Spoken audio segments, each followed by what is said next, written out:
this last week when I was away, it was, I'll just say, not a vacation, and also the most dialed out I have ever been from sports and sports radio, quite frankly, since my career started. So, that hurts me because I had a good week. I actually had a week in which you were cooking. I got to speak.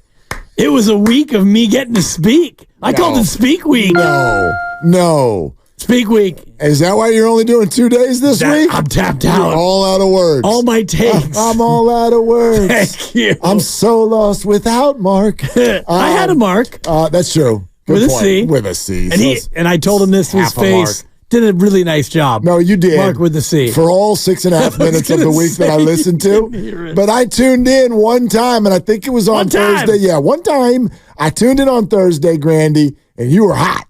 You were hot. You were mad. You couldn't believe that they did Kuminga that way.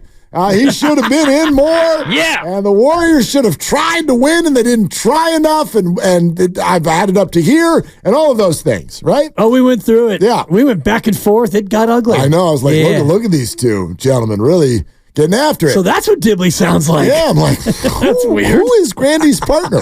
Who are you? Yeah, don't recognize that voice. Anyway, so I'm listening, and I totally kind of, I get it. Like, all right, I see where everyone's coming from. But there was an underlying tone to the whole thing with which I took issue.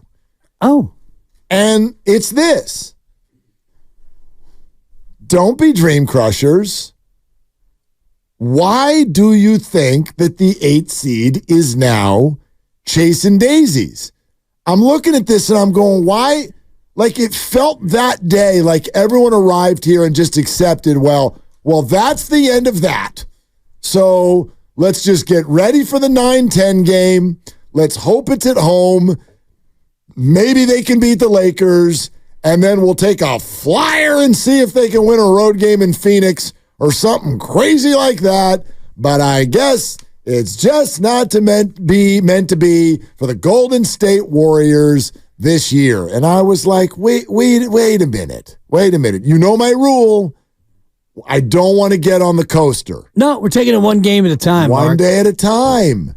Why do y'all think that the 8th seed is now gone? I don't think it's gone at all. But a lot of it's tiebreaker, and you don't have the tiebreaker against anybody. So when you're not yet, but you still play Dallas 2 more times. Right, but even if you win both, it comes down to conference record, and you are woefully behind them in conference record. You are 4.5 games back of them in conference record. Okay. So that becomes the next tiebreaker, and you lose that tiebreaker against virtually everybody, Phoenix, Dallas, and the Lakers. Okay, so fine. Whatever. So you need to, so you're 3 back of Dallas. You need to be ahead of Dallas, so you're really 4 back of Dallas. But you're actually kind of only 2 back of Dallas. You're not really 3 back of Dallas because you're only 2 back in the loss column because you've played a lot fewer games, and you get to play them twice. So I would argue it stands literally in the Warriors' own hands to call Dallas and the Warriors tied right now. It is in their hands. I know what you're saying. But you still would lose the tiebreaker. You would lose the tiebreaker. So but you'd be a game back It is in your power to have the same record as the Mavericks. Sure. I'm not calling this likely. I'm not calling it anything. I'm simply saying, why y'all giving up? It's not giving up. It felt like it. Well, you can talk to all 6.5 minutes felt very, very negative. Exactly. Very negative. Well, there was frustration about Kuminga being their best player against Dallas and not getting a chance to play to start the fourth quarter. And I explained to Grandy what I thought, which was he played 10.5 minutes in the third, and he was going to get his break, and he got a 3.5 minute break in the fourth, and you went from down 6 to down 15 in the blink of an eye, and that's the way that game went. But it's not so much that you're giving up on the 8. It's just the reality of where you sit as far as the tiebreaker goes. You're not in a very good spot. Oh, no. And even if you beat them twice. I would not argue that you're in a very good spot. And the win over the Lakers, though, definitely, it was a big win because that at least kept you in the conversation to maybe get the 8. I definitely think the 8 is still in play. It's possible. It is definitely still in play. Yes, it's possible. Unlikely, I'll grant you. but it felt to me like a lot of people that day were accepting the idea that it was now foregone. I don't think it's foregone. Foregone conclusion, the Warriors are going to be in the 9-10 game. Is that how we're feeling today? I don't feel that way at all. It's not a foregone conclusion, but I know that I myself am preparing myself for that reality, that they're going to be in the 9-10. I mean, sure, that's always been a very, very high possibility. I mean, you've detailed this a lot in recent weeks about how hard it is to make up ground in the NBA. Yep. Remember when they won 13 of 17 games and they went from the 12 to the 10? Yep. And they were like 3 games. Yeah. It's like, my God, how many do y'all have to win? But here's the other thing. Like, are they not allowed to go on a winning streak? I could wrap my head around a 3-0 homestand real easy right now. Let's not do that. But I could. But let's not do that. I'm not doing that. You did it before, but no. And when they beat Milwaukee, yes, you said, 3-0 homestand. Right. It's got to be a 3-0 homestand. And it did. I would argue. Puked on themselves against Chicago, and then they wet the bed against San Antonio. Well, and 1-2. Yes. 1-2. Steph Curry missed one of the games. Fine. Yeah. But you went 1-2 in the homestand. You sure did. And so I don't think that, look past New York and I'm not looking in Indiana. I know you're not. No, I'm not saying they will, but that is, again, here's what I'm saying today. Here's what I'm saying. I'm not picking the 8 seed. I'm not calling or predicting a 3-0 homestand. I'm simply saying, to me, these things are on the table. They're absolutely on the table. And it felt Thursday morning to me and Thursday afternoon. It felt to me like many observers had moved to a fait accompli. That's it. Bye-bye to the 8 seed. You can't find a scenario where the Warriors will get to the 8 seed. And I was raising my hand. I'm like, I can. And yes, am I a stupid eternal optimist? Totally. Totally. Does that get me in trouble sometimes in my life? Absolutely. But that's also, in many ways, the only way I know how to look at things. And I will never forget all of the things, when things go well for teams, you can always look back to the spots where people were like, no chance. No chance. Absolutely. Remember when the dynasty was over 2 years before 2 years ago? Remember when the Giants were about to play the Rangers in 2010? And every expert was like, well, Cliff Lee has never lost a playoff game. So that means the Rangers are already up 2-0. And then the Giants beat Cliff Lee twice. Like, for things to happen in the postseason, it's already part of the definition that something very unlikely needs to happen. That's just the way it works.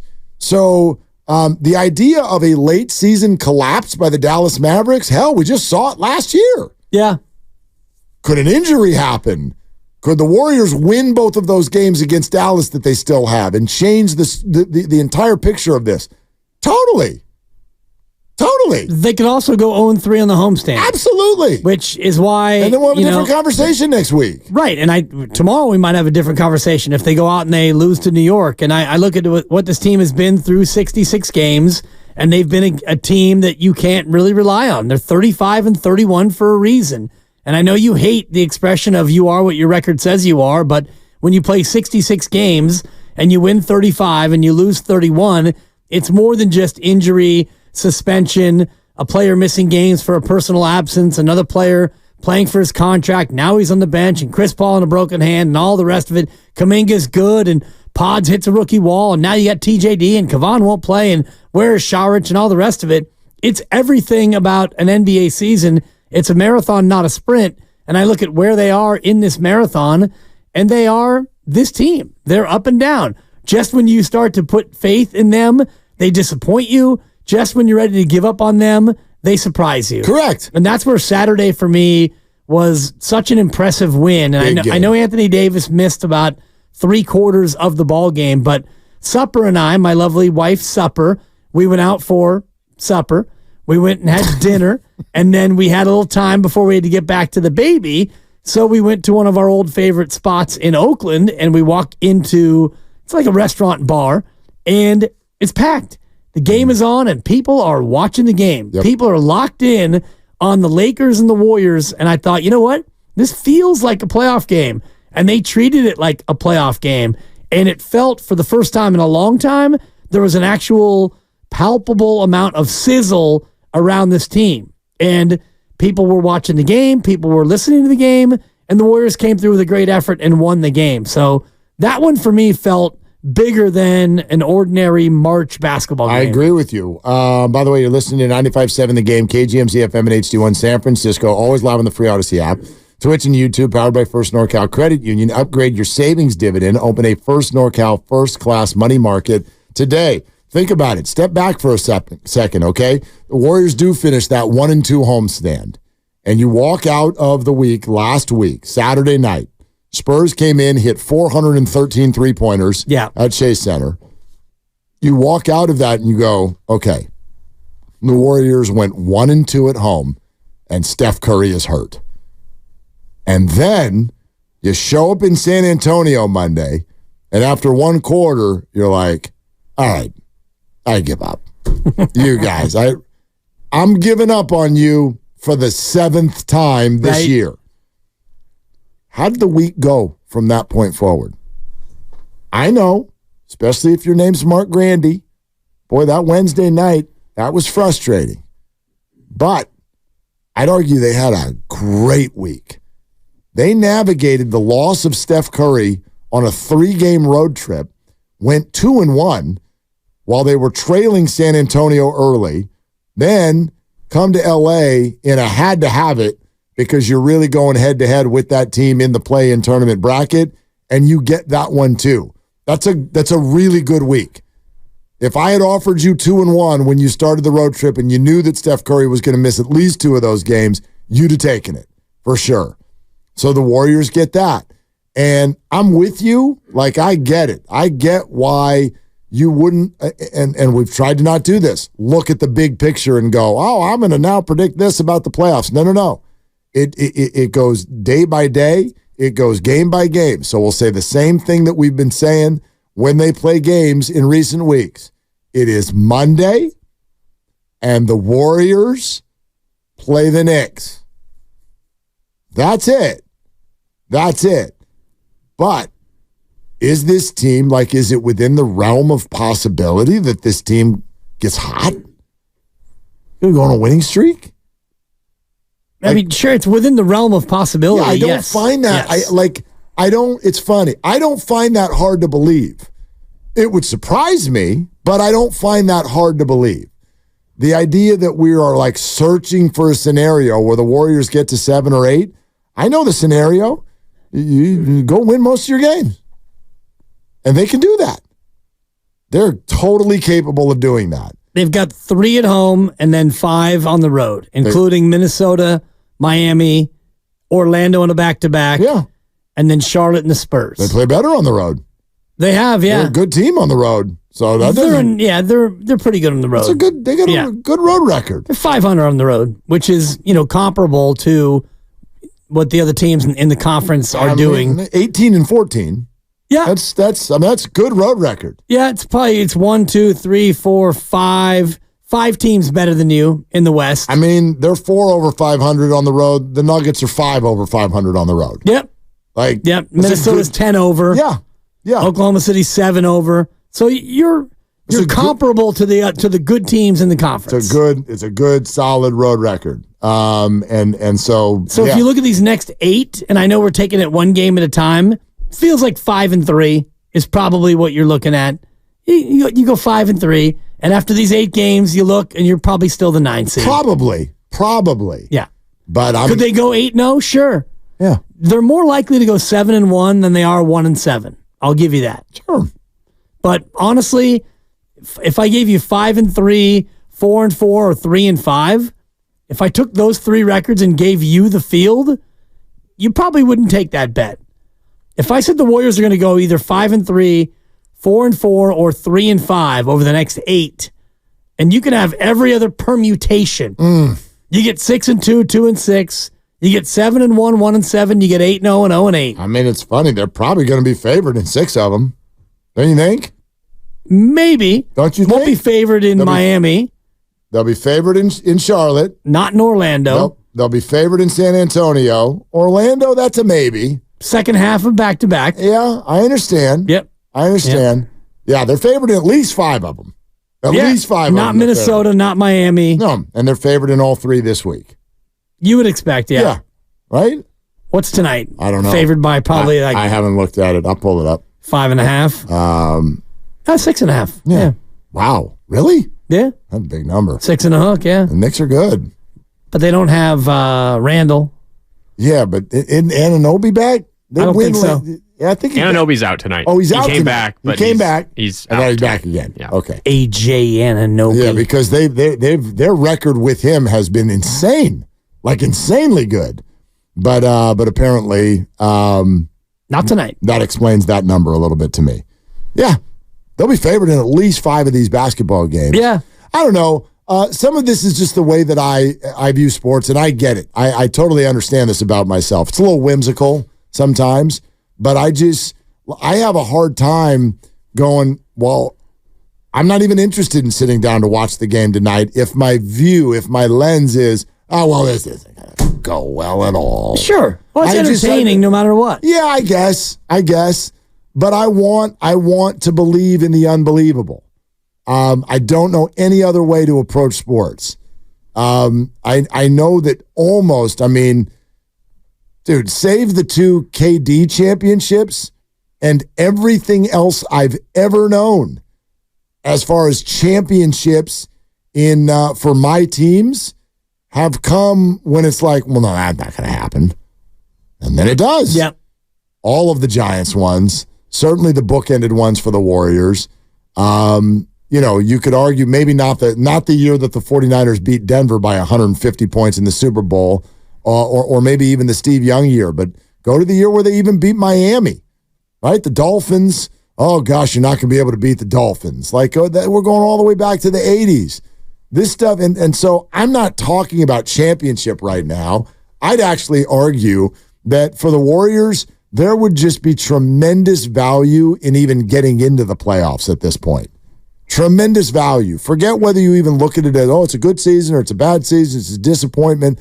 I just think there'd be tremendous value for some of these players to go through a 5, 6, or 7 game series. For sure. Jonathan Kuminga never really did it. They didn't let him play last year. Pretty much. They didn't let him play. And as a rookie, he was a bit player. Right. So and Pods never has, and TJD. That's the way I look at it. Yeah. You get 2 to 3 weeks more of entertainment, and who knows? Maybe we'll put the fear into somebody. Maybe they'll win. Who knows? I just think there's a ton of value in that, and I don't have a hard time believing at all that this is still where this can end up. It should end up there. If you get to the 8, then you have 2 cracks at getting into the playoffs, and whether or not you actually win a first-round playoff series or not, you at least would be in a spot where you would get that experience for the young guys. I'm with you. And I think that they could, and I don't even know about go on a run, but how about you beat a New York team that you're expected to beat, and then you go out and handle Memphis, a team that's not very good, and they're just about ready to wave the white flag. And then Indiana comes in, a team that's been up and down, and a team that could give you problems. Go ahead and beat Indiana. Then you go out on the road trip and you can think about things a little bit differently. No doubt about it. Let's go to Vince in the city here on Willard and Dibs. Hi, Vince. What are you doing? Hey, what's up, guys? Just listening to the show. I wanted to give my take on, I think Dibs was talking about it earlier about Warrior fan reactions when the team wins or loses. Let's be real here. The team's shown that they've been consistently inconsistent. They lose games that they're supposed to win. They win games they're not supposed to win. And you don't know what's going to happen on any given night. Unlike before, we would be like, oh, that team, that's a dub. Put it in the column. Now it's like you don't know what's going to happen. We haven't had a consistency to close. And I think, we get really high when we go on a run, but it's against a bunch of bad teams, and then we run into a really good team, and then it's like, oh, we suck. Just have a little more perspective on who we're playing and keep into consideration, like, this isn't necessarily a winning roster, but they're trying to make it work. Yeah, Vince, I tell you what, the characteristic you just brought up that stands out to me that feels like it's waning a little bit, thankfully, is this whole we blow it in the fourth quarter thing. They haven't been great over the last 2-3 weeks, but they also haven't done the whole, we were up by 16 the whole night, and then we just gagged it, coughed the whole thing up in the end. I really was on alert for that against the Lakers on Saturday night. And that one got a little bit uncomfortable with the 3-point shot that got waved off and the shot clock conundrum that made that game go on and on and on. I don't know why or how we're at this point in our professional lives in the 2020s and we have a shot clock that malfunctions at that level. And then apparently there's a backup clock. Right. And that didn't work either. No. So what are the chances of that? The chances shouldn't be as good as they were. I was like, will you guys stop trying, though? That was what bugged me. I'm like, it's fine. It's not your fault. The stupid thing malfunctioned. But can we just, do it by hand? Let's go. Right. That was crazy the way that whole thing finished. That thing took forever. Oh, my God. Talk about ruining it. I'm like, is Major League Baseball running this? What is happening here at the end of this game? I get why Steve Kerr was so frustrated about that. I was even thinking about you with the looks that were on the refs' faces. Yeah. I'm like, this one, this one's a little bit tough.